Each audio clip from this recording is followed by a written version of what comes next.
और ब्रेक के बाद नया सवेरा में आपका एक बार फिर से स्वागत है। और जिस तरह से मेरी सहयोगी आंचल ने आपको कहा था कि ब्रेक के बाद भी खबरों का सफर जारी रखेंगे, तो आइए आपको बता दें कि बिहार में एसआईआर को चुनौती देने वाली याचिकाओं पर आज सुप्रीम कोर्ट में महत्वपूर्ण सुनवाई होनी है।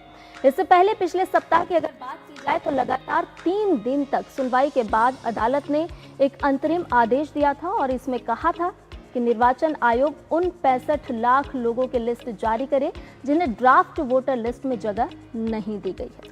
और साथ ही ये भी कहा गया कि वोटर लिस्ट में शामिल होने के लिए आधार कार्ड को भी मान्य किया जाएगा। चुनाव आयोग को ये काम 19 अगस्त शाम 5 बजे तक पूरा करने के लिए कहा गया।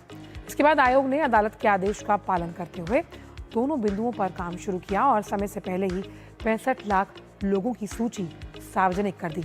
जस्टिस सूर्यकांत और जस्टिस जॉय माल्या बागची की बेंच में ये मामला चल रहा है। आपको बताएं कि अब आज की सुनवाई से पहले चुनाव आयोग ने कल सुप्रीम कोर्ट में एक स्टेटस रिपोर्ट दाखिल करते हुए जानकारी दी है कि ड्राफ्ट वोटर लिस्ट में शामिल नहीं किए गए 65 लाख वोटर्स की बूथवार लिस्ट वेबसाइट पर डाली गई है। और वहीं सभी 38 जिला निर्वाचन अधिकारी जो हैं वो वेबसाइट पर ये जो लिस्ट है उसे डाली गई। सभी अधिकारियों से इस रिपोर्ट में के बारे में रिपोर्ट दी गई और ड्राफ्ट वोटर लिस्ट में शामिल नहीं किए गए लोगों की लिस्ट जो पंचायत भवन है, जो बीडीओज हैं, उनके दफ्तर के डिस्प्ले बोर्ड पर चस्पा दी गई। अब लिस्ट में उन तमाम कारकों या हम कहें कारणों का भी उल्लेख किया गया जिनके चलते लोगों का नाम ड्राफ्ट वोटर लिस्ट में शामिल नहीं है। मसलन वोटर की मौत होने या डुप्लीकेट एंट्री या फिर अगर उसने घर बदल लिया हो।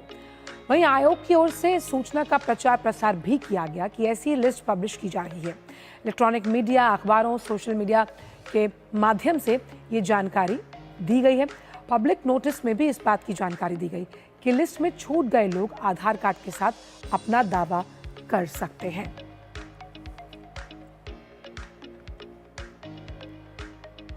और इसी बड़े मुद्दे पर बात करने के लिए हमारे साथ हमारे दो संवाददाता जुड़ रहे हैं। विकास सारथी जुड़ रहे हैं और मधुरै जुड़ रहे हैं पटना से।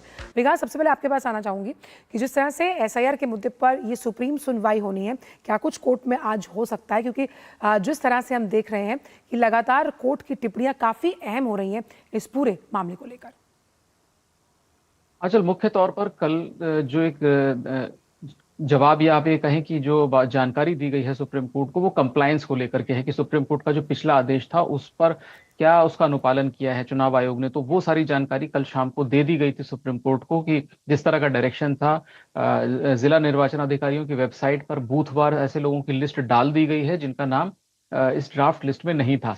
अब इस पूरी प्रक्रिया को लेकर के भी क्या कुछ आपत्ति है याचिकाकर्ताओं की, वो आज स्पष्ट हो जाएगा, क्योंकि कल देर रात तक ये पूरा जो चुनाव आयोग की तरफ से जानकारी दी गई थी वो देर रात दी गई थी। तो अभी याचिकाकर्ताओं का क्या कहना है इस पर ये देखना होगा।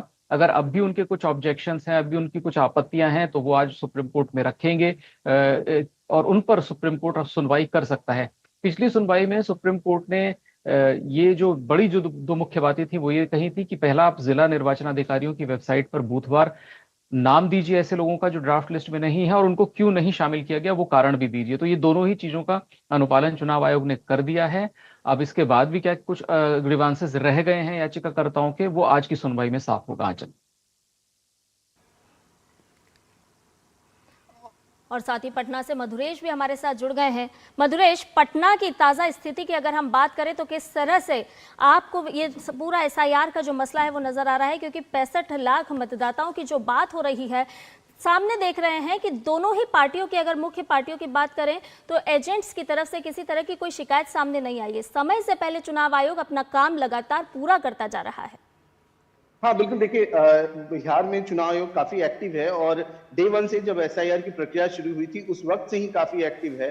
और बिहार के 7 करोड़ से ज्यादा मतदाताओं का जो विश्वास है वो एसआईआर में था, तभी उन्होंने फॉर्म फिल किया। एसआईआर के लिए जो फॉर्म दिया गया था उसको फिल किया और उसके बाद 65 लाख लोग ऐसे पाए गए जो कि मृत थे या फिर अपने पते पर नहीं थे, और या उनके पास 2 वोटर आईडी कार्ड था, जिनका लिस्ट अब निश्चित रूप से सार्वजनिक कर दिया गया है और बूथ पे चिपका दिया गया है। अगर मोटे तौर पे देखा जाए तो एक बूथ पे बहुत ज्यादा संख्या नहीं है लोगों की जिनका नाम काटा गया है।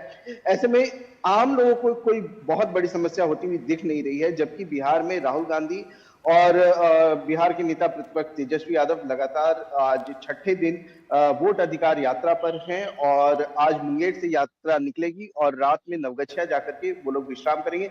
इस बीच में आज भागलपुर में एक बड़ा रोड शो भी वो करने वाले हैं। लेकिन इन सब के बीच जो बड़ी बात ये है कि राहुल गांधी जो भी एविडेंस लेकर के आ रहे हैं, जिन लोगों को भी सामने लेकर के आ रहे हैं कि भाई साहब इनका नाम कट गया है, चुनाव आयोग विद इन 24 आवर 24 घंटे के अंदर में उन लोगों का जो मतदाता सूची में क्रम है वो बता दे रही है। इसके साथ ही उनका वीडियो भी एविडेंस भी जारी कर दे रही है कि उनका नाम अवेलेबल है।